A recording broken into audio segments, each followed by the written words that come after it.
Hello friends, welcome to Paramita creativity and passion.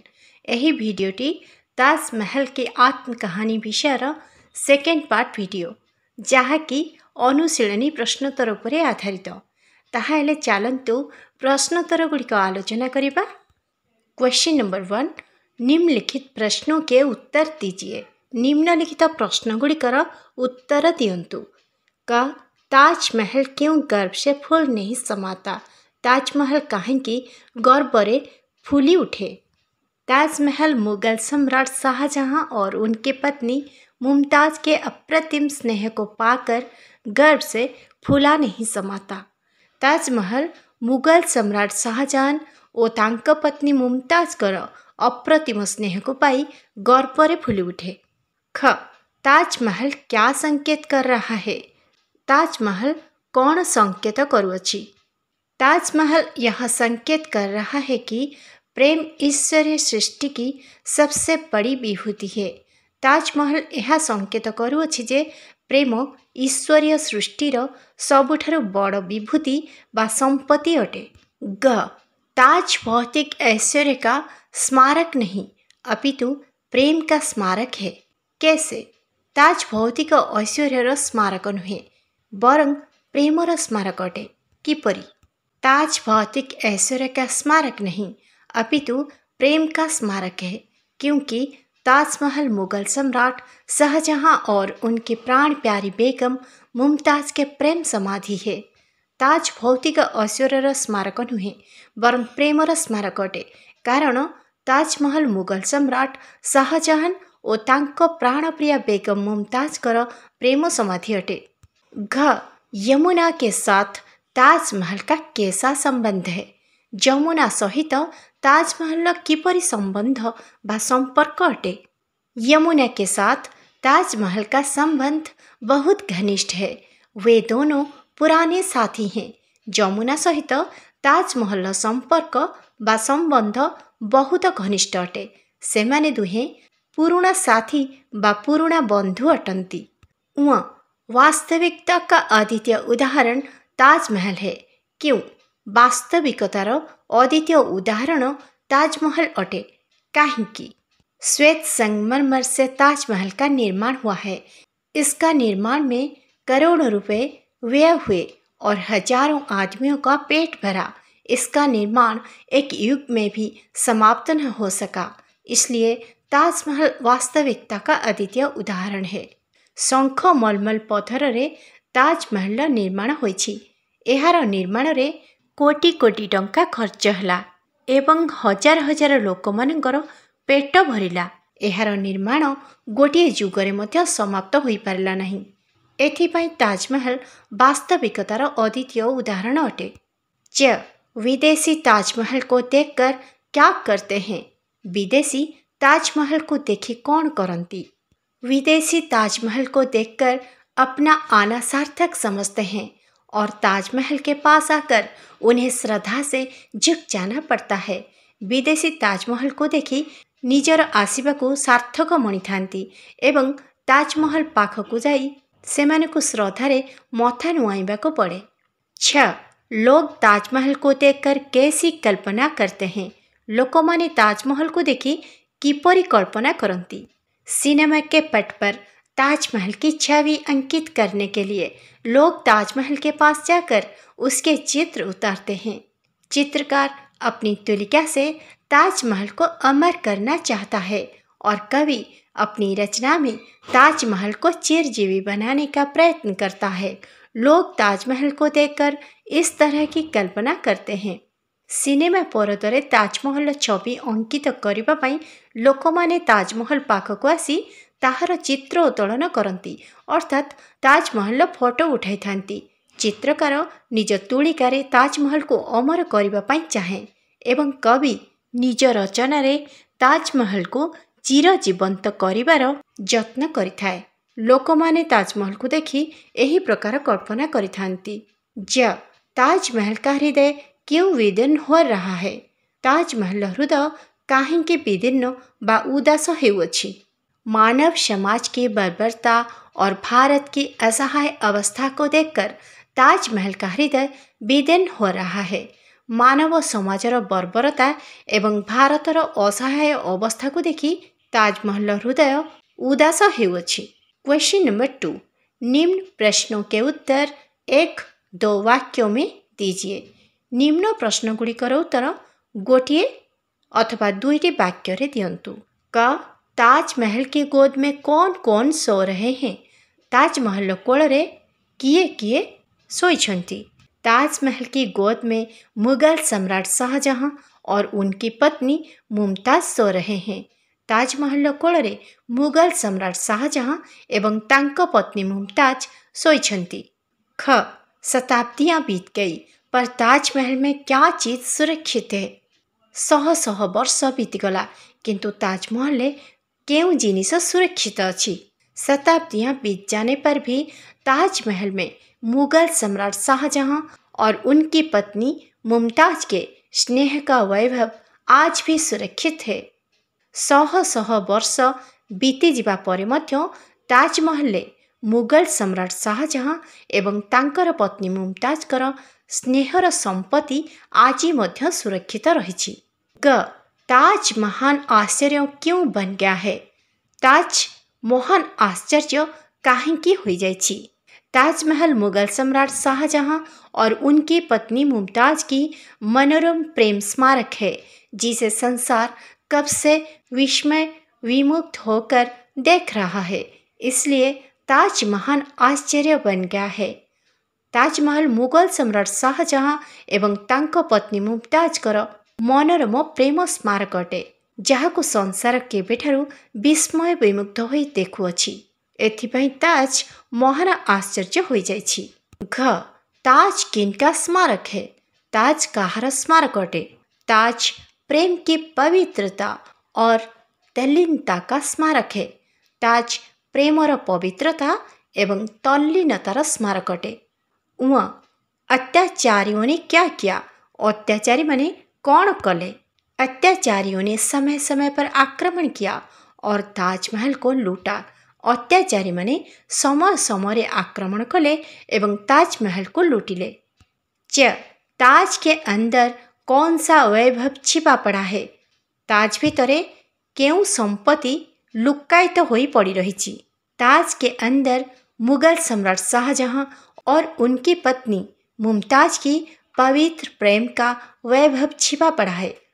ताज भितरे मुगल सम्राट शाहजहां एवं तांको पत्नी मुमताज कर पवित्र प्रेमर संपत्ति लुक्कायित होई पड़ी रही। छ, आकाश ताजमहल को क्या करता है? आकाश ताजमहल को कौन करे? आकाश 2 बूंद आंसुओं से ताजमहल के हृदय को सींचने का प्रतिवर्ष प्रयास करता है। आकाश 2 बूंदा लुहरे ताजमहल हृदय को प्रतिवर्ष सिंचन करिबार प्रयास करे। ज, यमुना क्यों सूख रही है? जमुना काहेकि सूखी जाउछि? यमुना ताजमहल के अतीत वैभव के स्वर्णिम दिनों को याद करके दुख से सूख रही है। जमुना ताजमहल अतीत वैभवर स्वर्णिम दिन गुड़ी को मन पकाई दुखरे सुखी जाउछि।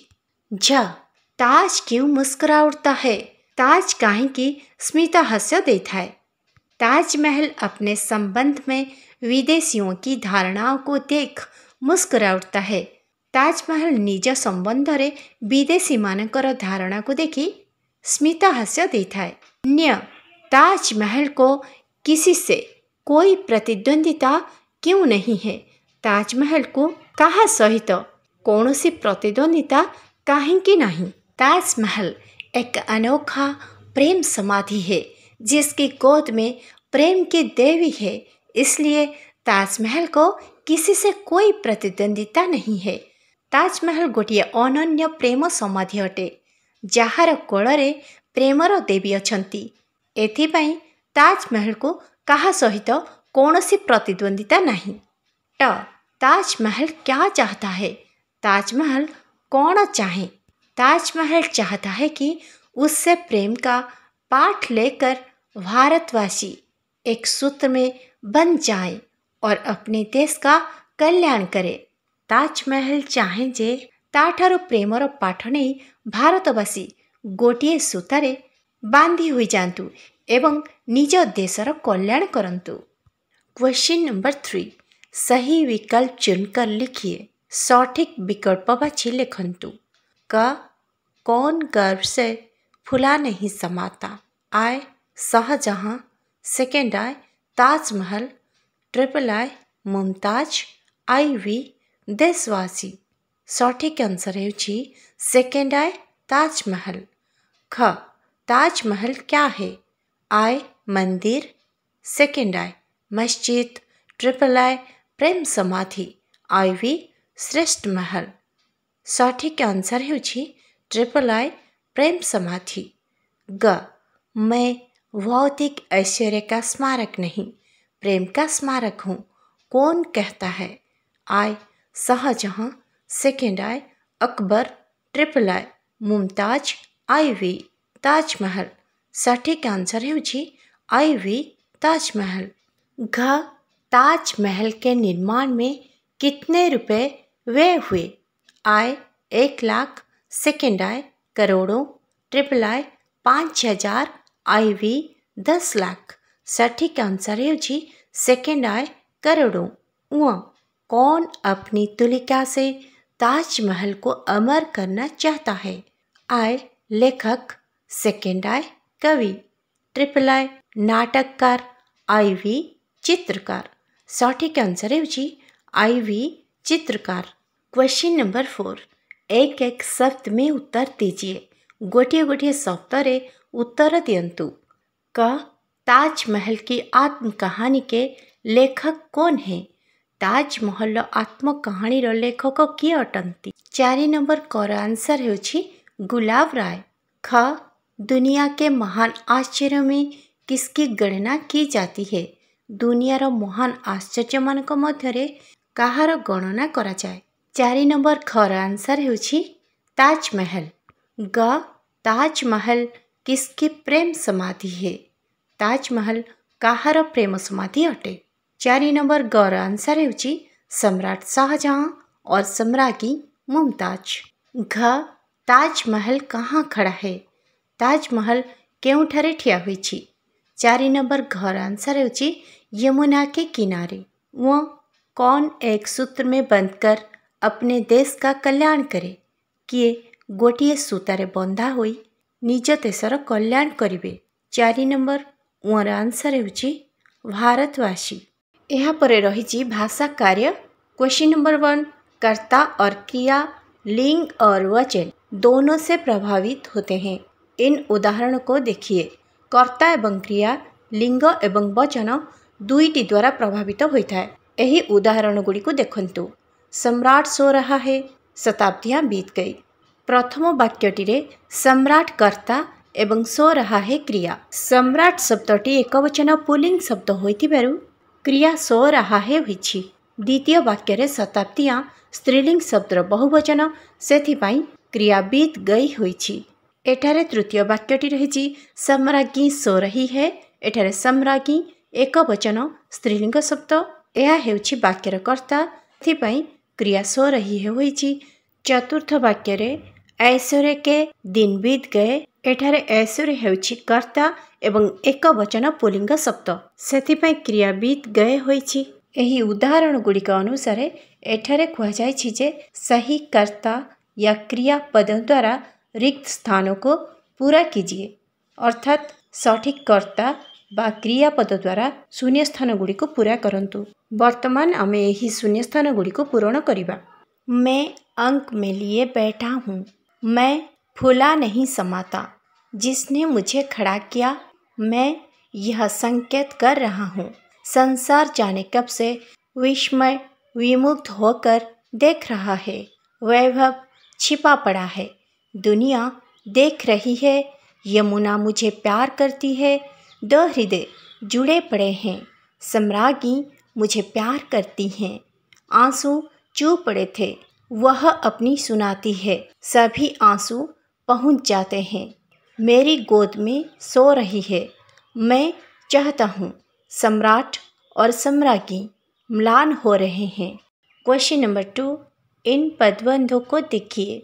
शब्द वाक्यों में प्रयुक्त हो तो पद कहलाते हैं। पदों के समूह को पदबंध कहते हैं।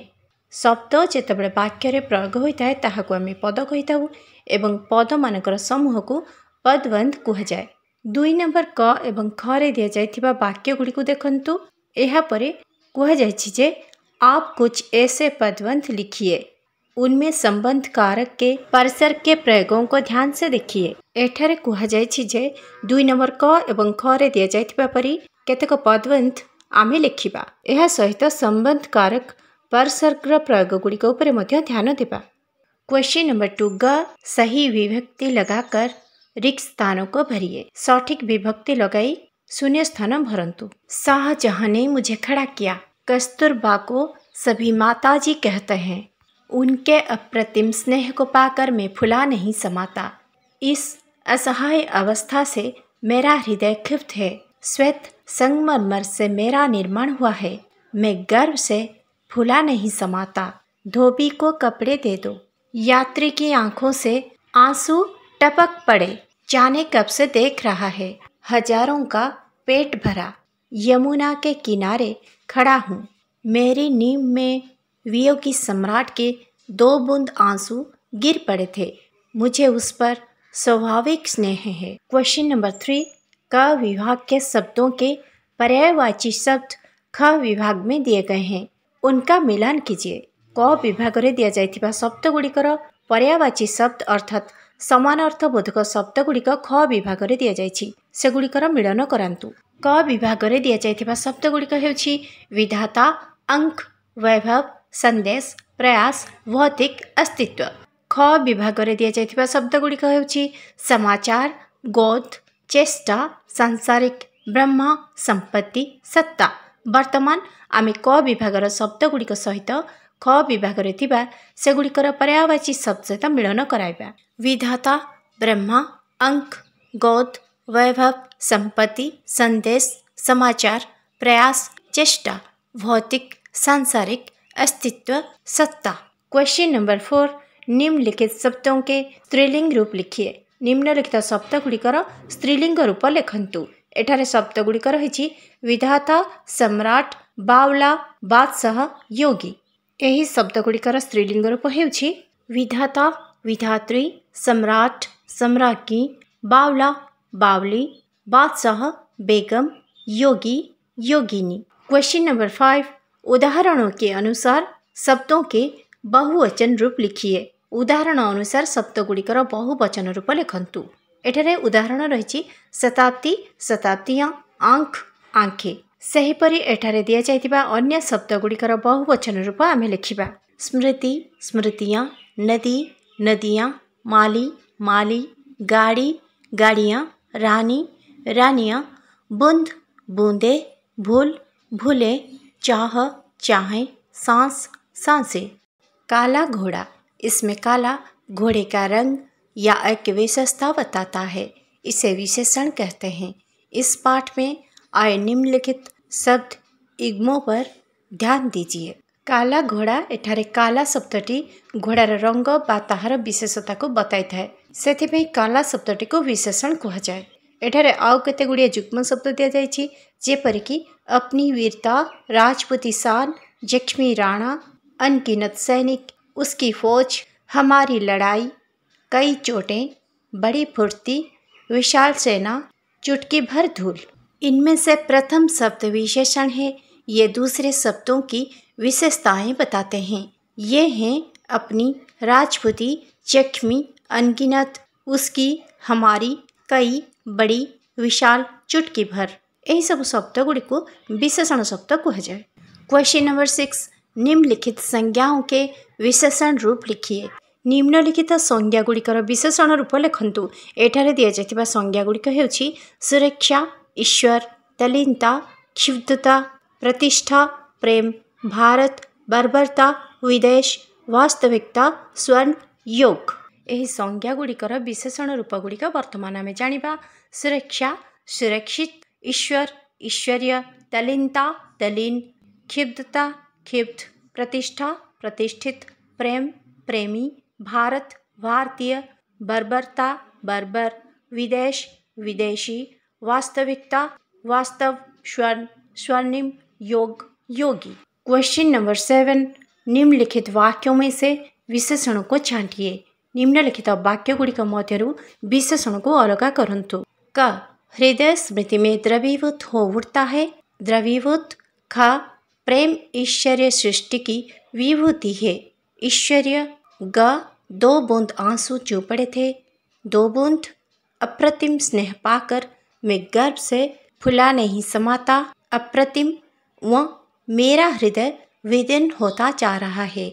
मेरा। जानिए निम्नलिखित वाक्यों को पढ़िए। निम्नलिखित वाक्य गुड़िक पढ़ंतु। एठारे केतेगुड़िए वाक्य दिया जायछि एवं एही वाक्य गुड़िकरे 3टी काल विषय धारणा दिया जायछि। भूतकाल अर्थात अतीत काल, वर्तमान काल, वर्तमान काल एवं भविष्यकाल अर्थात भविष्यत काल। एठारे 6 गोटी वाक्य दिया जायछि। एही 6 गोटी वाक्य मध्यरु प्रथम एवं द्वितीय वाक्यटी अतीत काल रे रहिछि। तृतीय एवं चतुर्थ वाक्यटी वर्तमान काल रे रहिछि। पंचम एवं षष्ठ वाक्यटी भविष्यत काल रे रहिछि। इस पाठ से प्रत्येक काल के 2-2 वाक्य चुनकर लिखिए। एही विषयरु प्रत्येक कालरु 2-2टी वाक्य बाछि लिखंतु। आपके लिए काम, आपनको पाई काम। मुगल सम्राट शाहजहां और ताजमहल के चित्र संग्रह कीजिए और उनके बारे में 5 वाक्य लिखिए। मुगल सम्राट शाहजहां एवं ताजमहल चित्र संग्रह करंतु एवं सेमानक विषय 5टी वाक्य लिखंतु। आशा करे भिडियोटी आम ओडिया माध्यम अष्टम श्रेणी पिलामानक पाठपढ़ारे निश्चय सहाय्य करिपारिबो। भिडियोटी भल लगिले एहाको लाइक एवं शेयर करंतु। एहा सह नुआ करी मो चैनल विजिट करिथिले मो चैनल नुआ अपडेट नोटिफिकेशन पाइबा पई चैनल टी को सब्सक्राइब करनियंतु। Thanks for watching. Take care. Good bye.